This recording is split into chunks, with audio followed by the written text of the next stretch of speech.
मैं हमेशा इस चीज़ में बिलीव करती हूँ कि हम सिर्फ हार्ड वर्क कर सकते हैं, बाकी रिजल्ट्स ऊपर वाले के हाथ में होते हैं और लक ऊपर वाले का हाथ में होता है। तो टॉप 20 कभी माइंड में नहीं था, वो तो बाय गॉड्स ग्रेस ऐसा हो गया। जब एग्ज़ाम पास में आता था तो आपको अपने स्टडी आवर्स बढ़ाने पड़ते हैं। मेरे माता पिता का, मेरी पूरी फैमिली का, मेरे टीचर्स का, मेरे सीनियर्स का भी, सभी का बहुत अहम श्रेय रहा। I just wanted to do service to the people, so because of that spirit of public service that acted as a source of motivation for me all throughout the journey. मेरा recommendation ये है कि तैयारी के दौरान जितना आप दूर रह सके सोशल मीडिया से या ऐसे वेबसाइट से तो बेटर ही रहेगा सर। मैं अपने पेरेंट्स से पूछती थी कि ये प्रॉब्लम ऐसी क्यों है, सड़क क्यों है खराब, या हमारे घर में क्यों नहीं है टेलीफोन का कनेक्शन। तो वो कहते थे कि प्रॉब्लम मत बनो, सोल्यूशन बनो, डीसी बन के करना खुद solve. Sir, I am feeling very grateful कि I could clear this exam. As far as my studies are concerned, तो मैंने जीएस तो सेल्फ स्टडी से ही किया है। However I took optional coaching from Shubhra Ranjan IAS, and as far as my number of hours are concerned, then I think consistently आप नहीं पढ़ सकते हैं। तो on an average मेरा 8 to 10 hours रहता था। However जब एग्ज़ाम पास में आता था तो आपको अपने स्टडी आवर्स बढ़ाने पड़ते हैं। तो उस टाइम पे मेरे आवर्स जो थे वो 13 आवर्स तक पहुंच जाते थे।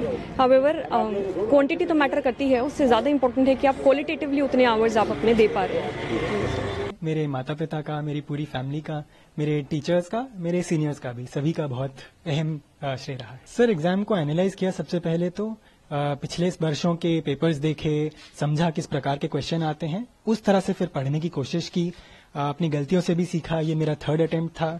दोस्तों से डिस्कस करता था। जी सर, मैंने कोचिंग ली थी। मैंने जब कॉलेज में 3rd ईयर में था तब मैंने शुरू की थी पढ़ाई। सर, मेरे ख्याल से कुछ लोगों की मजबूरियां भी होती हैं, परंतु अगर दिख रहा है कैसे इम्प्रूव करा जा सकता है, अगर अपनी गलती समझ आ रही है तो मेरे ख्याल से कोशिश करनी चाहिए। अच्छा मौका मिलता है। कई लोग 5वीं या 6ठी बार में भी बहुत अच्छे से क्लियर कर लेते हैं। मैं 24 साल का हूँ। इस साल मेरी 14वीं रैंक आई है और मैं आईआईटी बॉम्बे से ग्रेजुएट हुआ 2022 में फ्रॉम मैकेनिकल इंजीनियरिंग। ये मेरा 2nd अटेम्प्ट था। फर्स्ट अटेम्प्ट में मेरा प्रीलिम्स नहीं हुआ था, and this time with God's grace, भगवान जी की कृपा से रैंक 14 आई है मेरी इस बार। सबसे इम्पोर्टेंट है टू बी फोकस्ड। अपना एम क्लियर होना चाहिए लाइफ में कि क्या करना है, और अपने हार्ड वर्क सबसे इम्पोर्टेंट है। डिसिप्लिन से, कंसिस्टेंसी से हार्ड वर्क करना यूथ के लिए सबसे ज्यादा इम्पोर्टेंट है मेरे ओपिनियन। फॉर्चुनेटली और अनफॉर्चुनेटली सोशल मीडिया अकाउंट्स नहीं थे मेरे, Instagram and all I was not using, तो मेरे को ज्यादा आइडिया नहीं है।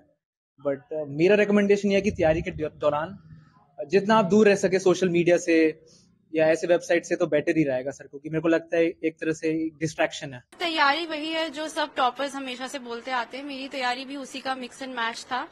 कोचिंग मैंने कोई नहीं ली, बट जो मटेरियल, जो बेसिक सोर्सेस सब टॉपर सजेस्ट करते हैं, मैंने भी वही फॉलो किया था।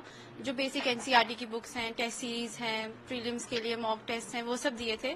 मेंस के लिए मेरी ज्यादा तैयारी रही थी, बिकॉज लास्ट टाइम मैं मेंस 2 मार्क्स से ही मिस कर दिया था इंटरव्यू कॉल। तो इस बार मेरा फोकस था कि मैं मेंस पे ज्यादा वर्क करूं, अपनी आंसर राइटिंग को रिफाइन करूं। तो वो मेरा ज्यादा फोकस उस पर रहा।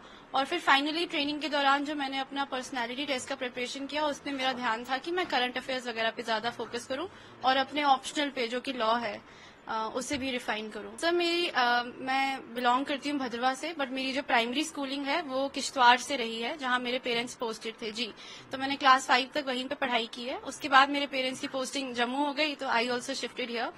चैलेंजेस वैसे तो कुछ खास रहे नहीं, बट यही है कि जब आप शिफ्ट करते हैं कितने रिमोट और बैकवर्ड एरिया से टू जम्मू, तो वो थोड़ा चैलेंजेस तो रहते हैं। बिकॉज एक हिंदी मीडियम स्कूल से आप डायरेक्टली इंग्लिश मीडियम स्कूल में अगर पढ़ रहे हैं, तो वहां पे आपको थोड़ा एकेडमिक का भी डिफरेंस होता है, एकेडमिक्स का, वो सब चैलेंजेस रहे। बट मन में हमेशा से यही था कि मैं कोई ऐसी जॉब ज्वाइन करूं जहां पे मैं पार्ट ऑफ द सोल्यूशन रहूं, rather than being a part of the problem. क्योंकि बचपन से ही मैं अपने पेरेंट्स से पूछती थी कि ये प्रॉब्लम ऐसी क्यों है, सड़क क्यों है खराब, या हमारे घर में क्यों नहीं है टेलीफोन का कनेक्शन। तो वो कहते थे कि प्रॉब्लम मत बनो, सोल्यूशन बनो, डीसी बन के करना खुद solve.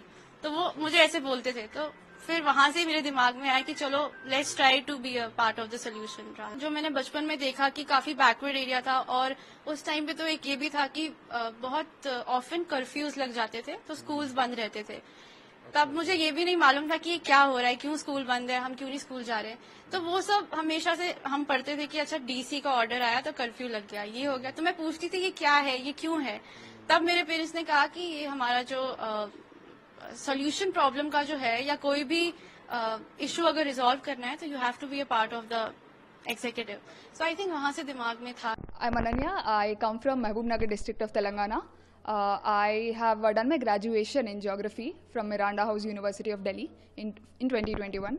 Post that, I've been preparing for UPSC for 2 full years. This is my first attempt, and I feel extremely happy and grateful that I've been able to achieve this rank in my first attempt. Inspiration, there is no one person as such when it comes to inspiration. I just wanted to do service to the people, so because of that spirit of public service, that acted as a source of motivation for me all throughout the journey.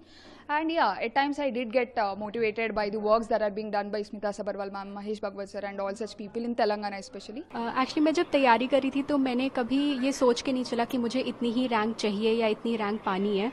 मैं हमेशा इस चीज़ में believe करती हूँ कि हम सिर्फ hard work कर सकते हैं, बाकी रिजल्ट्स ऊपर वाले के हाथ में होते हैं और लक ऊपर वाले का हाथ में होता है. तो टॉप 20 कभी माइंड में नहीं था, वो तो बाय गॉड्स ग्रेस. आगे I look forward to the training कि मुझे बहुत कुछ सीखने को मिलेगा जो आगे के चैलेंजेस जो जॉब में आएंगे उसके लिए तैयार करेंगे, और मुझे डाइवर्स लोगों से भी मिलने का मौका मिलेगा कोचिंग कोर्स के दौरान.